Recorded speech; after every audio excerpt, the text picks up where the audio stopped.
RS tutorial YouTube ఛానల్కి స్వాగతం. Friends, మనం ఈరోజు న్యూస్లో ఉన్న అతి ముఖ్యమైన కరెంట్ అఫైర్స్ అంశాలను చూద్దాం.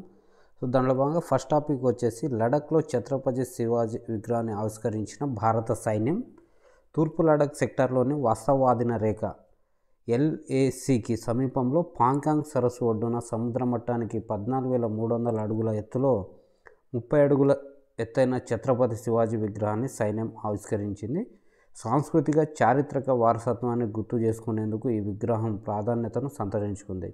శివాజీ యొక్క సైనిక పరాక్రమం, పరిపాలనా నైపుణ్యాలు, న్యాయమైన సమానత సమాజాన్ని ప్రోత్సహించే ప్రయత్నాలకు శివాజీని కీర్తిస్తున్నారు. ఇటీవల దేమ్చోక్, దెస్సాంగ్ ప్రాంతాల నుంచి భారత్, చైనాలు తమ సైన్యాలను ఉపసంహరించాయి. దీంతో దాదాపు 4.5 సంవత్సరాల నుంచి ఇరు దేశాల మధ్య ఏర్పడిన సంఘర్షణ వాతావరణానికి తెరపడింది.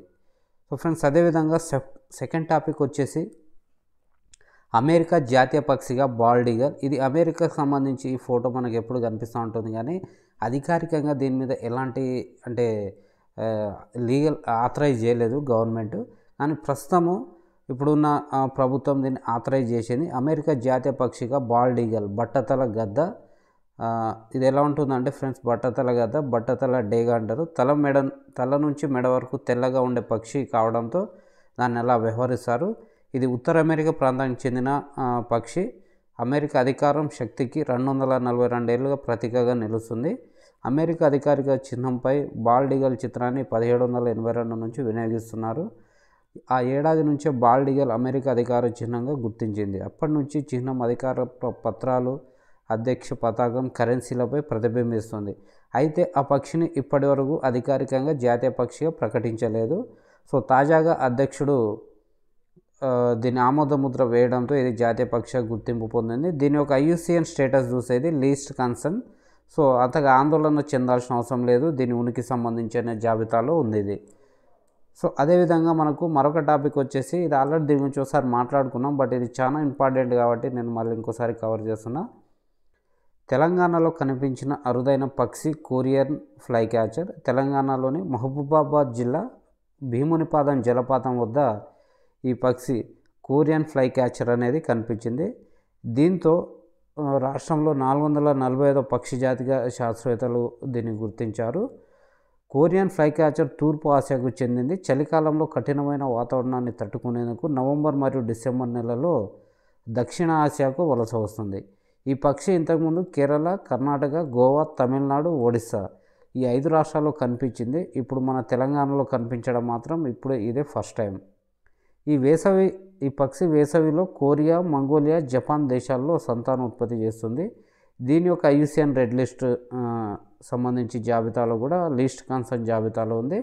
ఇంతకుముందు మనం చూసుకున్న ఈ బాల్డ్ ఈగల్ అమెరికాకు సంబంధించి కూడా లీస్ట్ కన్సర్న్ జాబితాలో ఉంది. ఫ్రెండ్స్, అదేవిధంగా మనకు ఇంకా మరొక 2 టాపిక్స్ ఉన్నాయి ఈరోజు.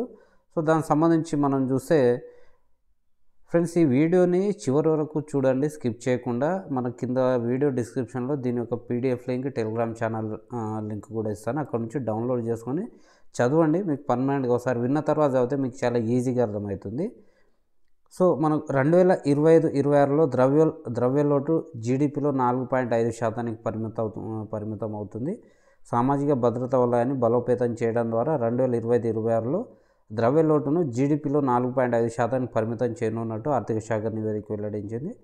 2021-22 బడ్జెట్లో ప్రకటించిన విధంగా 2025-26 నాటికి ద్రవ్యలోటు GDPలో 4.5%కి తగ్గించాలని. ప్రస్తుతం ఇది GDPలో 4.9% ఉంది. ఇంకా 0.4% తగ్గాల్సిన అవసరం ఉంది. అయితే ఆర్థిక శాఖ ప్రకారం ఐరోపా, పశ్చిమాసియా యుద్ధాలతో అంతర్జాతీయ అనిశ్చితుల్లో ప్రపంచ ఆర్థిక వ్యవస్థను ఇబ్బంది పెడుతున్న దేశీయ స్థూల ఆర్థిక వ్యవస్థ బలపడుతుంది. ఆర్థిక ఏకీకరణతో దేశం వృద్ధిని సాధించడంలో ఇది దోహదపడుతున్నాయి. రెండో త్రైమాసికంలో వృద్ధి రేటు 5.4%గా నమోదైంది. ఇప్పటికీ ప్రపంచంలో అత్యంత వేగంగా వృద్ధి చెందుతున్న ఆర్థిక వ్యవస్థలో ఒకటిగా మన దేశం నిలిచింది. 2024-25 బడ్జెట్ అంచనాల ప్రకారం మొత్తం వ్యయాలు 48.2 లక్షల కోట్లు కాగా, రెవెన్యూ ఖాతా, మూలధన ఖాతా వ్యయాలు వరుసగా 37 లక్షల కోట్లు, 11.11 లక్షల కోట్లు ఉన్నాయి. ఆదాయం వ్యయం మధ్య తేడాగా భావించే ద్రవ్యలోటు 16.13 లక్షల కోట్లుగా నమోదైంది.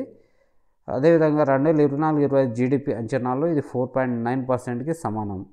ఆర్థిక సంవత్సరం తొలి అర్ధ భాగంలో అంటే ఏప్రిల్ సెప్టెంబర్ మధ్య ద్రవ్యలోటు 4.7 lakhs crores నమోదైంది. బడ్జెట్ అంచనాలో 29.4%. దీన్ని అధిగమించేందుకు ప్రభుత్వ సెక్యూరిటీలు ట్రెజరీ బిల్లుల నుంచి 11.13 లక్షల కోట్లు సమీకరించాలనుకుంటే దీనికి మిగిలిన 5 లక్షల కోట్లను ప్రావిడెంట్ ఫండ్ విదేశీ రుణాల నుంచి ఇతర మార్గాల నుంచి సమీకరించాలని ప్రభుత్వం అయితే భావిస్తుంది. సో ఫ్రెండ్స్, ఇక్కడ నేను చెప్పే దాంట్లో కూడా ఏదైనా మిస్టేక్ ఉన్నా కానీ కరెక్ట్ చెప్పలేకున్నా నాకు కింద కామెంట్ సెక్షన్లో చెప్పండి, ఖచ్చితంగా నేనైతే కరెక్షన్ చేసుకుంటాను. సో మనకు జనవరి ఫ్రెండ్స్, ఈ వీడియో చూస్తున్నారు ఖచ్చితంగా చివరి వరకు చూస్తేనే మన నెక్స్ట్ స్కీమ్ ఏముందనేది తెలుస్తుంది. సో మనం జనవరి 1 నుంచి కరెంట్ అఫైర్స్ సంబంధించి ఒక కొత్త కోర్స్, అంటే దీన్ని మనం కోర్స్ లాగా పెట్టట్లేదు, బట్ ఒక కొత్తగా కరెంట్ అఫైర్స్ని మీ ముందుకు తీసుకొస్తున్నా. అంటే మన ఛానల్లో వచ్చే కరెంట్ అఫైర్స్ వీడియోస్ అన్నీ ప్రతి వీడియోకి కింద పీడిఎఫ్ కూడా 100% ఇస్తాను.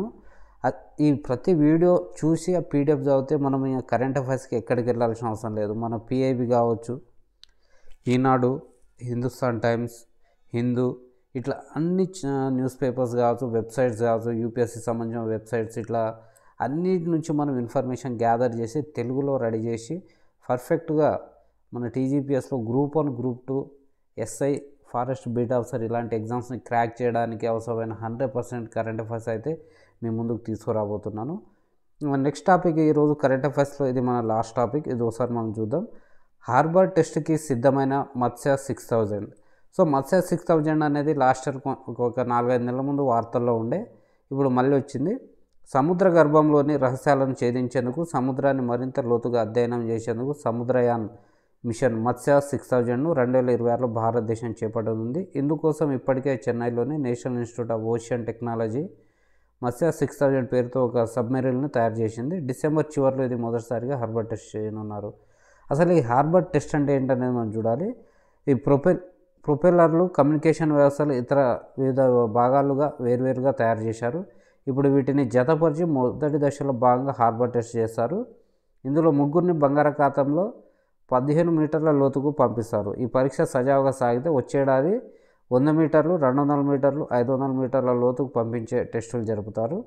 తర్వాత ఈ పరీక్షలు విజయవంతమైతే మధ్య హిందూ మహాసముద్రంలో 2026 చివరి నాటికి సముద్రయాన్ అసలు ప్రయోగం చేస్తారు. వాస్తవానికి హార్బర్ టెస్ట్ అనేది డిసెంబర్ మధ్యలో పూర్తి కావాల్సింది, కానీ బెంగాల్ తుఫాను కారణంగా అయితే ఆలస్యమైంది. సో మన ఈ సముద్రయాన్ యొక్క ప్రధాన లక్ష్యం ఏంటంటే సముద్ర గర్భంలో దాగిన ఖనిజాలను అన్వేషించడానికి, సముద్రాన్ని మరింత లోతుగా అధ్యయనం చేయడానికి ఈ సముద్రయాన్ ప్రయోగం చేపడుతున్నారు.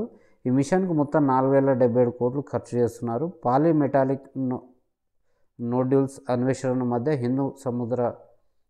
హిందూ మహాసముద్ర ప్రాంతాన్ని ఇప్పటికే ఇంటర్నేషనల్ సీడెడ్ అథారిటీ భారత్కు అప్పగించింది. సో దీనికి సంబంధించి కొంత ఇన్ఫర్మేషన్ ఫ్రెండ్స్, ఇక్కడ భారత్కు కేటాయించిన సముద్ర గర్భంలో దాదాపు 75,000 చదరపు కిలోమీటర్ల పరిధిలో నికెల్, రాగి, మాంగనీస్, కోబాల్ట్ వంటి ఖనిజాలతో కూడిన పిఎంఎన్లు విస్తరించున్నాయి. ఒక పైలట్, ఒక కోపైలట్, మరో పరిశోధకుడు ఈ సబ్మెరీన్లో సముద్ర గర్భంలో వెళ్తారు.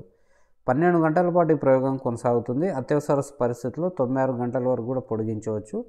7,517 కిలోమీటర్ల పొడవైన తీర ప్రాంతం ఉన్న భారత్కు ఈ ప్రయోగం అనేది చాలా కీలకమైంది. అయితే ఇక్కడ మనం మత్స్య 6000 యొక్క ప్రత్యేకతలు ఏంటనేది చూస్తే ఇది స్వదేశీ పరిజ్ఞానంతో డెవలప్ చేశారు.